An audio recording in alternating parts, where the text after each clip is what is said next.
Good morning, YouTube. So today I just want to talk about spiritual awakening journey and the loneliness that we tend to experience when we're on it, as well as a desire to connect, but our inability or struggle to connect. And naturally, the spiritual awakening journey is a lonely path, is one of self-isolation to an extent. And I say that because when we awaken, we turn within. Our awakening causes us to turn our gaze from the outside world to our internal world. And we start to go deeper inside ourselves. And even your most spiritual friend cannot go inside of you, just like you cannot go inside of them. It's a path only we can take. Therefore, it is a lonely one. And as we go within and we experience different spiritual things or gain different insights, we start to feel like people wouldn't understand. That those around us just wouldn't get it. And because we have that belief that others don't get it or they don't experience life the way we do, we don't talk about it. We don't try to connect with people. We kind of just maintain the same face we have for years. Or in the case that your face is starting to fall, the mask you wear is starting to fall, and you care less about going along to get along. You just don't have a desire to really try and connect because it feels like it's futile. And you're content within yourself, which is an amazing place to be. I think we all should be content within ourselves. But humans are naturally a very social creature, and socializing with people is something we need to feel fulfilled. And I don't mean that in a codependent way. I mean that in, biologically. That is something that we need. And in the spiritual community, if you have watched videos, like spiritual videos, there's a lot of talk about finding your soul tribe, and that your soul tribe is somewhere out there, but it's never here. It's never where you are. And I think it reinforces this idea that people around us just don't understand. That there's people out there that will understand, but they're not here with us. And to say it frankly, I've come to disagree with that narrative. I think people will surprise you. I think people, I will bet, I will guarantee that there is someone in your physical life that has had an experience, a spiritual experience, a psychic experience, an insight, something that we would consider to be a spiritual experience, or something that is experienced along the path to awakening.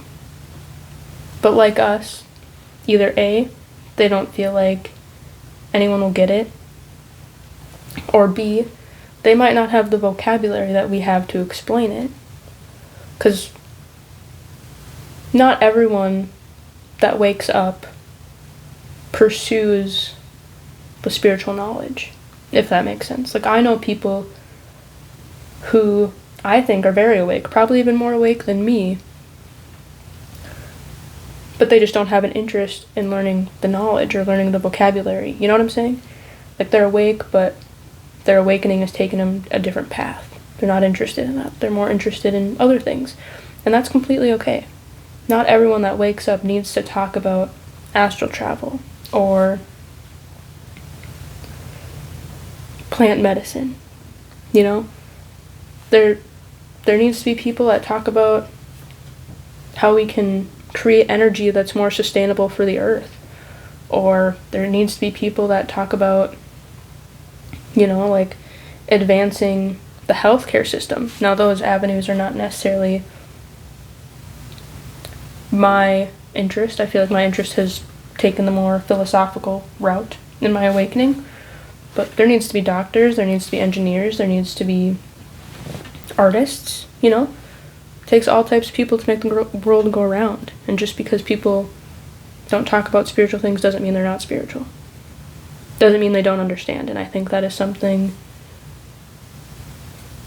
we forget when we are waking up and we're inclined to this type of spirituality. More philosophical side of it, I guess, for lack of a better term.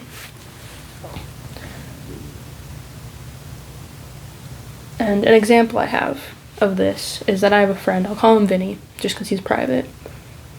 And I would not say he is like your stereotypical spiritual person. He does not engage with spiritual material really at all. He is a car guy. He loves cars. And you know what? Good for him. Everyone needs something, a hobby, and he loves cars. That's just an example. I don't know a lot of spiritual people that are into cars. On here, anyway. I don't want to say it, but anyway. He's into cars. And he's definitely more, understands the world through a material base. And that's completely okay. There needs to be two different types of people.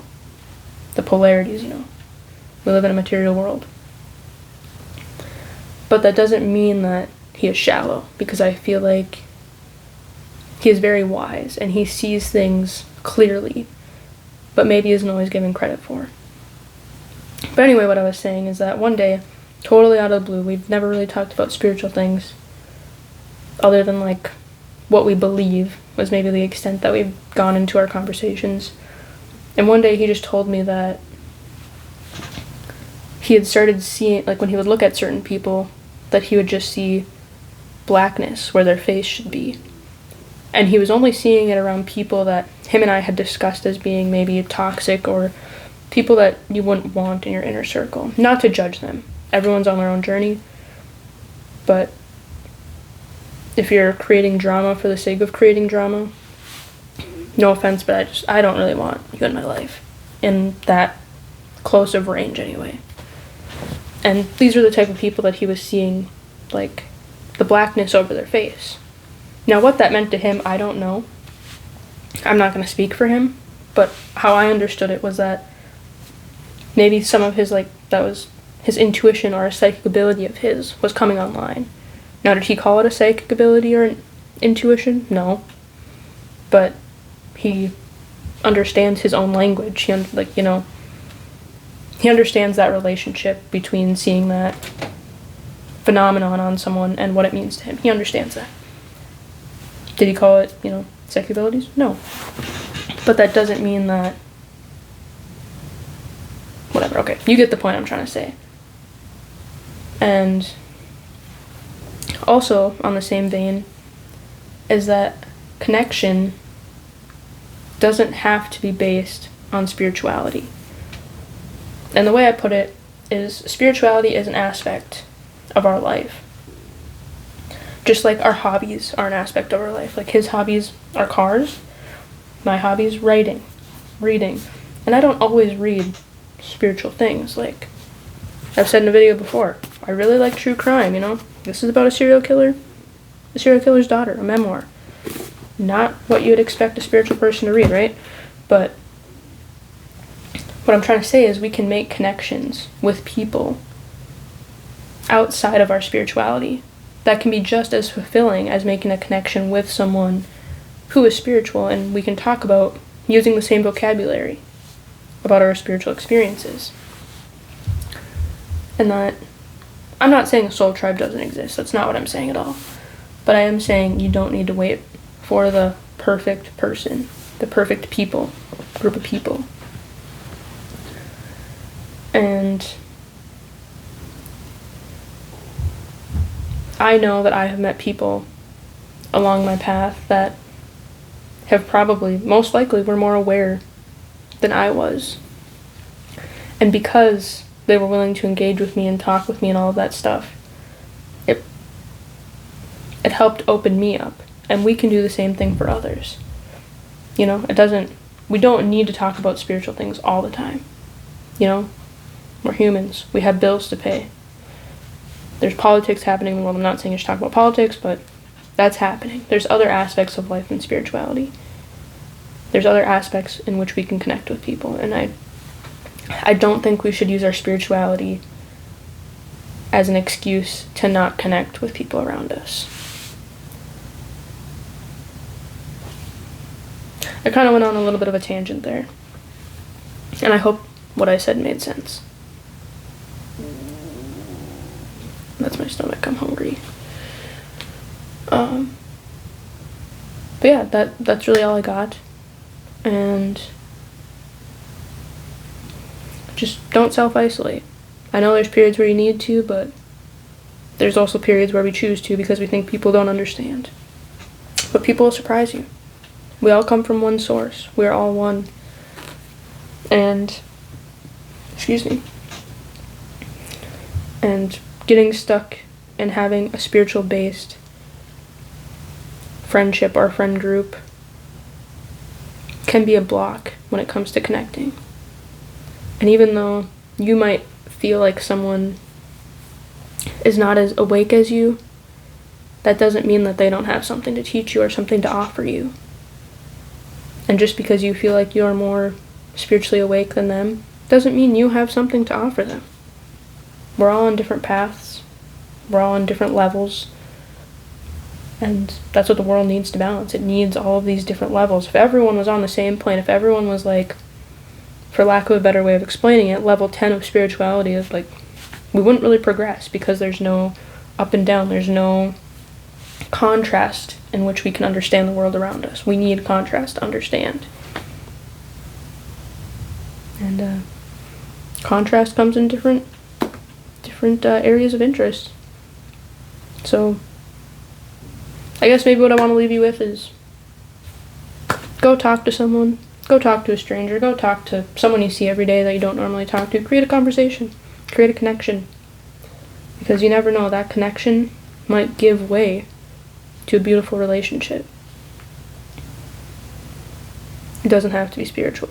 If it's spiritual, cool, but it doesn't have to be based on your spirituality.